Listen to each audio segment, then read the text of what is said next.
Fog arrived first, tattered scarves of gray that came sliding across the Atlantic like something alive, muting the Pacific blue day to the color of pewter. When the fog touched the granite promontory, it hissed, the sound weirdly, almost like breath drawn in before a whispered warning. Iris O'Connell heard it from the catwalk encircling Port Mercy Light and felt the familiar tremor of anticipation in her chest. She had been keeper of the lighthouse for 9 years, ever since the automated systems succumbed to salt and disrepair, and the Coast Guard quietly admitted it was cheaper to pay one woman with wrench skills and a tolerance for solitude than to keep rewiring the place. Iris liked the arrangement. She liked storms and the thunder of waves and watching migrating birds ride the wind. She liked knowing there were still parts of the coastline that had to be tended by hand and heart. But she also knew Port Mercy Light was not ordinary. The beam, sweeping out from its first-order Fresnel lens, was warm white, 2 ships on the outside, 2 flashes every 12 seconds. To Iris, and to any soul who happened to be standing in the lantern room when the mechanism engaged, the light was a slit cut through reality. Each time it revolved, she could see another shore, another Iris, another string of might-have-been moments. The vision lasted less than a second, yet, in that fraction of time, detail poured in like floodwater, a whole timeline compressed into an image that stung her eyes and branded itself on her mind. She knew the protocol.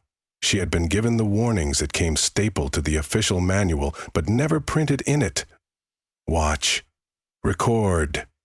Never pursue. The other worlds might tempt sailors, might tempt keepers. If you followed the light far enough, you would lose this world's coordinates. You would not come back.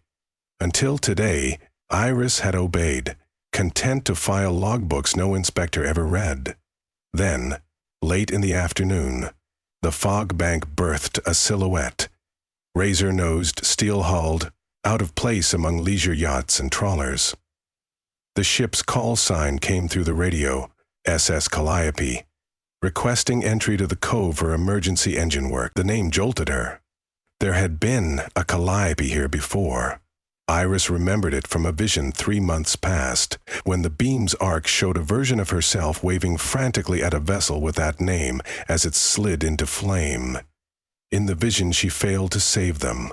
Now the same ship, or an echo of it, sat half a mile off her point, running lights flickering like heartbeat monitors, inching closer because the current left it no choice. "Calliope, this is Port Mercy Light," Iris said into the microphone. "Recommend you stay at least 1 nautical mile offshore until the fog lifts. Hazardous reefs directly below."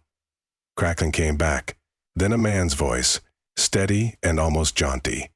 "Port Mercy, our engines are coughing blood. Can't outrun the sandbars. Requesting bearings and any local magic you've got." Magic, she thought, if only you knew. She offered coordinates, updated wind, tide, and depth markers, formalities to prove she had tried. The rest would be on them. She could not tow them. Nor could she extinguish the lantern that had guided mariners since 1849. Dusk settled. The lens turned. The first sweep washed across fog-water cliffs. Iris held her breath, waiting to see if what the beam revealed matched what the fog concealed. Alternate worlds flared in the corridor of light. In one, Calliope cruised under sunny skies, its crew sunbathing on deck. In another, it was merely rusted bones on a beach. In a third, there was no ship, but a burned black smear on the sea. Every revolution told a different story, looping endlessly like beads on a prayer chain. Iris's mind snagged on one timeline in which the ship was whole, safe, and the lighthouse was nothing but a museum with laughing children on tour. She tasted the bright air of that world and almost wept. Only watch, never pursue. A low horn moaned through fog. Calliope was still moving shoreward, its captain trusting her warnings, yet forced by failing engines to flirt with the shoals. Iris flipped channels, raising the Coast Guard, but they were an hour out at best. The second sweep of the light came, slower.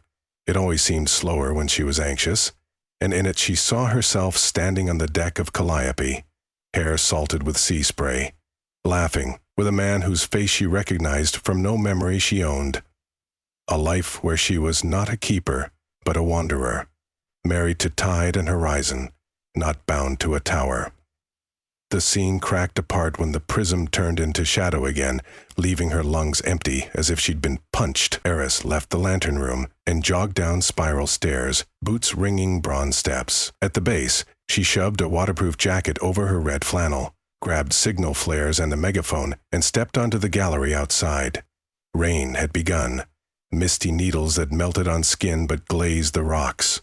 She tracked the ship by sound, by faint smear of navigation lamps glowing billiard, green and lipstick, red. The reef between her and the vessel would gut anything drawing more than 6 feet. Calliope had 8. Why didn't they drop anchor? She raised binoculars and through the drizzle saw crew scrambling. Anchor controls jammed, perhaps. The engine room blew out so much black smoke it was indistinguishable from fog. Fate compressing panicked mortals toward a cliff's edge. Her lighthouse could save them, or doom them, depending which sliver of future the captain glimpsed in her beam. She pictured him on the bridge, seeing not her warning signals but the luminous highway of alternate possibilities leading away from pain, a shimmering promise of universes where no engines failed, no reefs sliced, no debt collected. A man desperate enough might follow the true horizon, right past the real one. Iris lit a flare and waved it overhead, drawing scarlet lines in rain. "Starboard! Hard! Starboard!" She shouted into the megaphone, voice tearing wind. No response. Maybe they heard, maybe they didn't. Inside the lantern, the rotation gears clanked on, ignorant. The light swept again through spindrift, and she saw the timeline in which Calliope bade her, turned, cleared the rocks by yards, and limped to deep water until the Coast Guard arrived. But she also saw another, where the ship cut too sharply, rolled and spilled lives like pearls from a broken string, and another in which the crew, entranced, abandoned helm and climbed the rail, diving into phosphorescent water that was not water at all, but the seam between worlds. Metaphysics wrapped in glass. She sprinted to the boathouse. If she could power up the old inflatable, she might at least guide them with her motor's roar. Halfway there, thunder cracked, and the wind shifted 90 degrees, blowing the fog inland and leaving a sudden swath of clear night over the water. The lighthouse beam painted Calliope with its full, unfiltered whiteness. The ship was less than 200 yards away, broadside to the reef. Iris saw men on deck frozen like pinned moths, staring into the light. None at the wheel. Every eye trained on the promise that unfolded in the air between them and the tower visions Iris could see only as pale overprint, but which must have been blindingly vivid from their vantage. Flat seas, gold coins, lovers waving from docks, mothers still alive, debts forgiven, storms forever gone. She wanted to scream for them to blink, to turn away, to remember the solid crush of their boots on steel decks. But once the lighthouse opened its encyclopedia of might-have-beens, few mortals remembered anything at all. The beam swept on, the deck regained shadow, as though a spell ended. Panic snapped the sailors back to real time. Through binoculars, Iris saw the first mate slap the helmsman. 2 men ran, one yanking the wheel, but the engine responded with only a coughing sputter. "Calliope, engine 0, requesting tow," came over the radio, brittle with static. Iris grabbed the handset. "We're launching a dinghy now, stand by." Except she wasn't sure the dinghy would survive breakers, and she was the only soul on shore to man it. One more rotation. This time the beam opened, on a timeline that strangled her heart.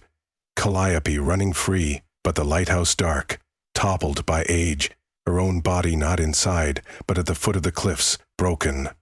She tasted blood as if memory and possibility were one. The image hammered a message. There were ways to save them, but some of them required sacrifice. She turned to the bronze lever labeled "Manual Never Intended to be Thrown, except during lens maintenance." If she stopped the rotation, froze the light in one fixed direction, perhaps she could hold a single, safe future steady long enough for the crew to follow it. The Coast Guard manual whispered from years of training, "Do not tamper." Automated timing, maritime charts, everything calibrated. But reality had already been tampered with at Port Mercy long before she was born.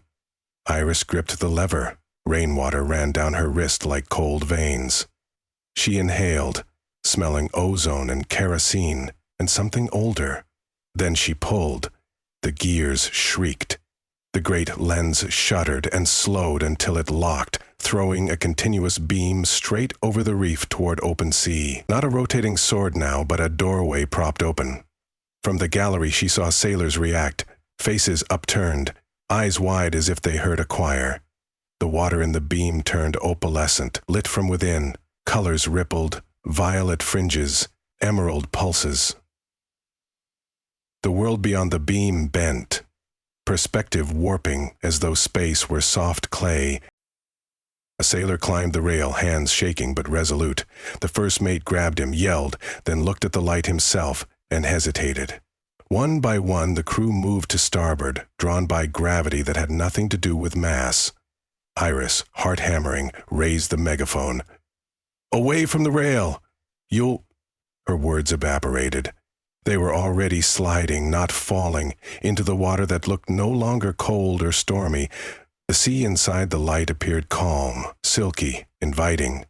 She heard a laugh, sharp, incredulous, sweet as liberation. No bubbles rose where the first body kissed the surface. Instead, he passed into it, like a ghost through a curtain. The beam showed Iris flashes, now not of alternative futures, but of the immediate, intimate elsewheres. Her lighthouse had opened for each crewman. One saw long-dead daughters, alive and 9 years old. Another saw green hills of a country he'd fled. Another saw the gold coin payoff of a debt that haunted 3 generations. They stepped into personal utopias, and the water accepted them without ripple. She had intended only to point them seawards, not to invite them across. Panic took her. She slammed the lever back. The gears refused. Manual locks engaged, not meant to be reset under force. She ran to the crankcase, yanked at bolts with frozen fingers, but they held. Below, only 3 men remained aboard, backing away from the glow with crosses of terror on their faces. Their fear reminded her of her own body, the present moment, the solidity of what could be lost forever. Now, she thought, choose. If she could not close the doorway, she could at least prevent more crossings. She grabbed a heavy tarp used to cover lens curtains, bundled it, climbed the service ladder inside the lantern to the base of the lens, and began stuffing the cloth into the light's throat, smothering its breath. Heat seared her palms. The fabric smoked, but held, dimming half the beam. Instantly, the water darkened. The opalescent path winked, stuttered. The crewmen who had half-stepped into it paused, blinking, as though caught between dream and waking. 2 of them staggered back onto deck, retching seawater. Another still clung to the rail, body frozen in decision. Iris shoved the rest of the tarp, then pulled another from storage. Her muscles shook. She'd covered training drills for fuel fires, but nothing in the handbook mentioned strangling a rift in space-time. Every time, when the last corner jammed, the beam extinguished with a sigh almost human. Silence dropped, thick and sudden. Outside, the world resumed its natural palette, just a stormy coastal night. But the lighthouse was never silent long. A low hum replaced the hush, an angry resonance in the metal, as though the tower's bones resented interference. Bolts vibrated, glass panes quivered. Iris backed down the ladder, knowing what was coming. With a boom like a cannon, the main bulb burst. Shards sprayed inside the lens cage. Darkness took the tower and the cove. Iris stumbled to the gallery. Calliope lay broadside to swell, her deck chaotic. Without the lure of the beam, the remaining crew regained crisis instincts. They scrambled to drop anchor chain manually. The chain splashed. The vessel slowed, yawed. Grinding noises rose as hull met rock. but less violently than it might have. Floodlights blinked on aboard ship. Old diesel units, but welcome. Iris's breaths came ragged. She had saved most of them. Not all. She looked to the water where the first man had disappeared. Only normal waves now, dark and featureless. No bodies surfaced. Her radio croaked. "Port Mercy, this is Calliope. We're aground but stable. Missing 4 souls. Engines cold. We request immediate evac." Iris pressed transmit. Her voice broke once, then steadied. "Roger. Calliope. Coast Guard notified. Hold fast. I'm on shore. We'll signal rescue as soon as daylight." While she spoke, she scanned the horizon. The fog had peeled back from a portion of sky where stars glinted. Among them, she thought she saw a flare. Green, not red, arcing up, then fizzling. Maybe a trick of grief, or of exhausted neurons replaying color. But part of her believed the missing men were out there somewhere, waving from a timeline where they had arrived safely, sending thanks across impossible gaps. She slumped against the balustrade. Pain thrummed from her palms where Lent's heat had blistered the skin. When she removed gloves, the blisters were oddly patterned, as though the Fresnel lens had stamped her with its concentric geometry. A lighthouse keeper's brand. Wind shifted. The tower creaked like an old ship. In her head, a voice not exactly her own whispered, "You opened the door. The door remembers." Daybreak arrived in slices of peach and lavender. Coast Guard cutters churned into the cove, orange and bold. Iris signaled with semaphores, guiding them around teeth of stone. By mid-morning, Calliope's survivors were aboard rescue craft, wrapped in blankets, blinking in wet sun. They saluted her, a gesture neither grateful nor judgmental, simply acknowledging the mystery between them. A lieutenant asked what happened. Iris gave the official version. Engine failure, storm, partial grounding, 4 men missing, probable drowning. She left out bending light and parted worlds. The lieutenant nodded, making notes he hoped he'd never have to defend in court.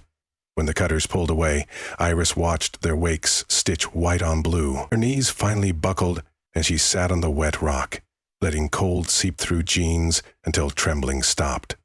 She still had to file a lighthouse report.